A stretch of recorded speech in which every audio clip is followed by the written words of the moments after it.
You ever walk into a room and feel every eye on you, judging, sizing you up before you even open your mouth? That's exactly what hit me the second I stepped into the Redstone shooting range, out on the edge of Franklin, Tennessee, with a rifle in my hands that felt heavier than it should, not because of the weight, but because of the stares.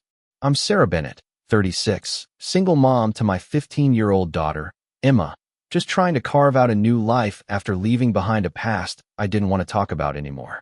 We'd moved to Franklin 6 months ago, trading the ghosts of our old life in Virginia for a fresh start, a quiet apartment off Main Street, where I could sip coffee on the balcony and watch the Harpeth River roll by.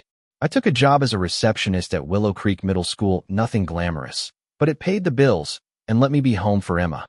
Nobody in town knew much about me, just that I was the mom who drove a beat-up Toyota Corolla and showed up to every PTA meeting with a smile. I liked it that way, blending in, being nobody special, just Sarah. But Emma? She's the one who pushed me to sign up for the Redstone Shooting Club's annual competition.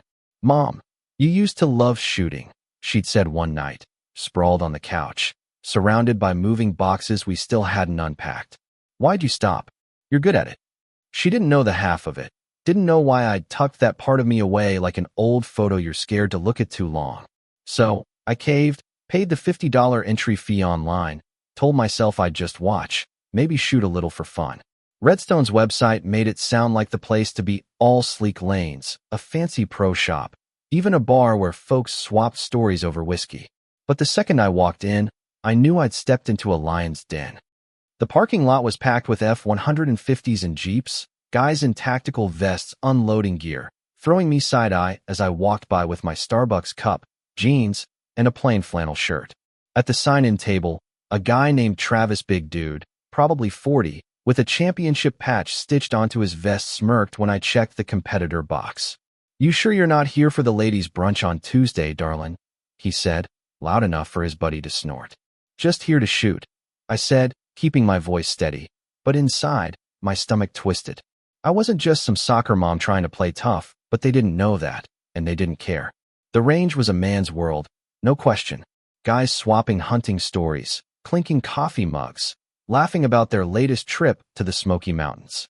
When I asked for a rental rifle, a beat-up Ruger 10 of 22, Travis was right there, leaning over the counter, calling out to his buddies, "Hey, check it out. She thinks she's Annie Oakley." The laughter hit me like a slap, but I grabbed the rifle, bit my tongue, and headed to my lane 14, the one everybody knew had a wobbly platform and crap lighting.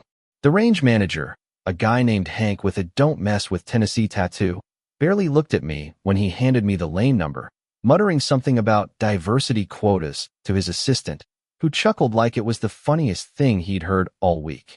It got worse. During the safety briefing, the assistant range master, a retired cop named Jim, kept skipping my name on the roll call, like I was invisible, until I had to wave my hand like a kid in class. "Oh, right, our special guest," he said, rolling his eyes, drawing snickers from the crowd. His whole spiel was aimed at the guys' stories about hunting with their dads, military buddies, stuff I couldn't relate to, and he made sure I knew it, ignoring my questions about the competition format. "Maybe stick to the spectators' seats, ma'am," he said when I pressed him. "Less complicated for you." A guy behind me whispered, loud enough for everyone, "Bet she's just here to find a man who can handle a real gun." I felt my face burn, but I kept my eyes on the target ahead, gripping that junky rifle, trying to block out the noise. By the time the competition started, it wasn't just the guys at the range piling on. They were live streaming the whole thing on the club's YouTube channel, and the chat was brutal. "Who let the PTA mom in?" one comment read. "She's holding that rifle like it's a curling iron," said another. Someone screen grabbed me adjusting my stance, not my best moment, and it was already circling online with captions like, "When you think the range is a yoga studio." The hashtag #KitchenNotRange was blowing up in local Franklin groups. I made the mistake of checking my phone during a break, saw the comments, and then the worst, a text from Emma. "Mom, some kids at school are sharing clips of you. They're being jerks. You okay?" My heart sank. This wasn't just my humiliation anymore. It was hers too, my 15-year-old daughter stuck defending me to her classmates. I ducked into the women's bathroom to pull myself together, hiding in a stall, listening to two girlfriends of other shooters gossip about That sad mom, making a fool of herself. My boyfriend showed me the memes, one said, laughing as she fixed her mascara. I'd die before I embarrassed myself like that. I stayed in that stall, fighting the urge to bolt to my car and drive home, to crawl back into the quiet life I'd built. But something stopped me, Emma's voice in my head, telling me not to give up what I loved. The third round was rough. The sun was blazing, the rifle felt foreign, and the head judge, a guy named Roy, started calling form checks on me, some obscure rule he didn't bother enforcing on anyone else. Safety first, he announced, loud enough for every lane to hear, making me redo my stance 3 times while everyone watched. Look at that sloppy grip, he said, shaking his head. Could be dangerous. It was nonsense, pure theater to make me look incompetent. My shots were solid, better than half the guys there, but the judges kept ruling them misses, squinting at my targets like they were solving a crime scene. When I questioned one call a clear hit on the inner ring, Roy looked at me like I'd insulted his mama. If you don't get how scoring works, maybe this isn't your scene, sweetheart. By the final round, I was dead last, paired against a kid named Cody, a cocky 20-something who'd been spraying shots all over his target. The announcer called it over the loudspeaker. Our young gun Cody versus our persistent Sarah, like I was some charity case they were humoring. The crowd gathered, ready for my final embarrassment. But standing there, rifle in hand, the sun beating down, Emma's text burning in my mind, something snapped.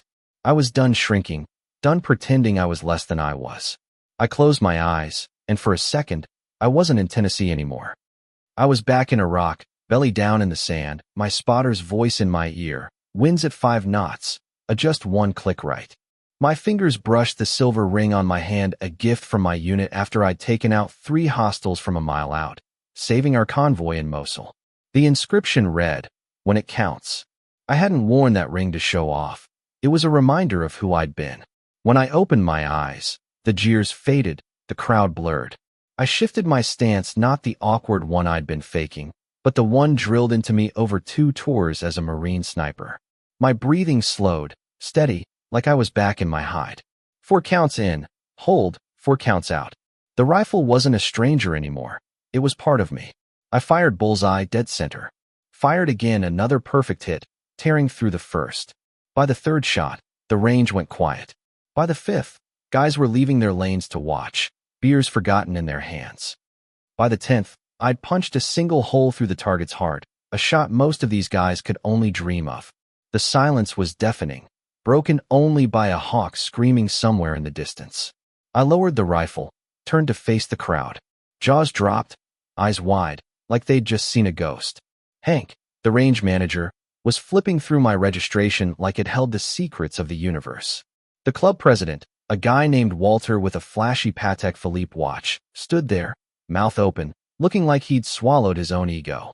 And Travis, the guy who'd started it all by mocking my grip, he was staring at my ring, his face pale. He'd served 2 army, I'd bet, and he knew what that ring meant, the kind you only get when you've done things most people never hear about. "You're Bennett," Travis said, voice low, like he was afraid to say it too loud. "Staff Sergeant Sarah Bennett. The Ghost of Mosul." The name hung in the air, and the murmurs started.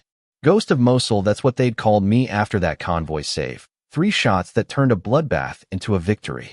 It wasn't public knowledge, not really, but military guys talk, and the story had legs. Hank shuffled over, holding a printout from the background check. "Says here you set a record at Camp Lejeune sniper course. Twice." Walter pushed through, looking like he'd aged a decade.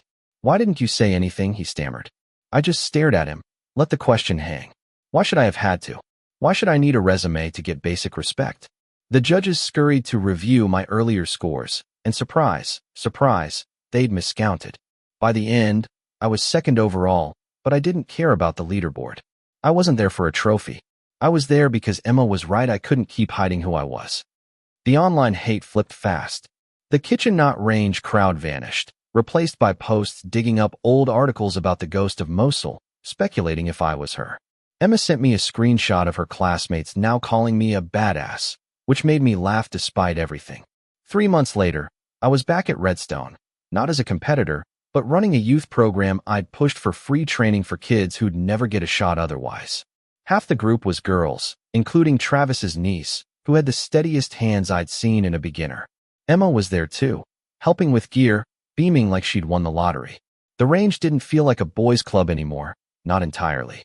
There were still grumbles from the old guard, but watching those kids, especially the girls, handle rifles with confidence, that was worth more than any apology. Travis came up to me one day as we were packing up, the sun setting over the Tennessee hills. "I was way out of line that day, Staff Sergeant," he said, eyes on the ground. No excuse.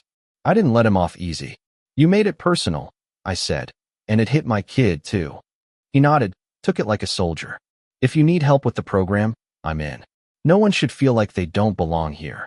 I believed him, not because he'd changed overnight, but because he'd seen what happens when you underestimate the wrong person. Driving home with Emma that night, the Franklin skyline glowing in the distance, she asked me, "Mom, why'd you let them treat you like that at first? You could have shut them up from the start." I thought about it, weaving through traffic. Sometimes, Emma, it's not about proving them wrong right away, it's about letting them show who they are, then showing who you are when it matters most. She grinned. "Still, but it felt awesome to see their faces when you nailed those shots."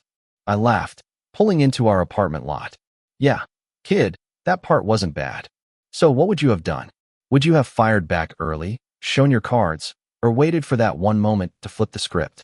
Drop a comment, tell me your take, because sometimes the real win isn't about beating them at their game. It's about changing the rules for everyone who comes after you.